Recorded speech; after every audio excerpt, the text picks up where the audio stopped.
كان سيدنا عيسى عليه السلام ماشي في الطريق مع رجل يهودي ومعاهم 3 أرغفة خبز، ولما جه وقت الأكل لقوا رغيفين بس، فسألوا عيسى فين الرغيف التالت؟ رد اليهودي مفيش غير 2. عيسى سكت وكملوا، وفجأة شافوا راجل أعمى مد سيدنا عيسى إيده ودعا ربنا، والراجل شوفي قدامهم. اليهود اتفاجئ وقال سبحان الله. بص له عيسى وقال بحق من شاف هذا الأعمى، قل لي مين أكل الرغيف التالت؟ رد اليهودي مفيش غير 2. كملوا طريقهم ووصلوا النهر ضخم.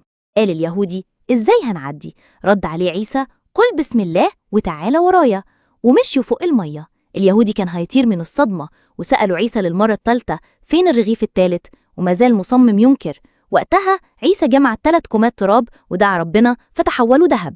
اليهودي قال في لهفة مين هيكون له دول؟ قالوا عيسى الأول ليك، التاني ليا، والتالت للي أكل الرغيف الثالث. سكت اليهودي وقال أنا اللي أكلته. فقال له عيسى هما لك، خدهم. عيسى مشي وسابه، لكن بعدها بلحظات جم 3 فرسان قتلوا اليهودي وخدوا الذهب. 2 اتفقوا يقتلوا التالت، والتالت سمم الأكل. قتلوا التالت وأكلوا وماتوا بالسم.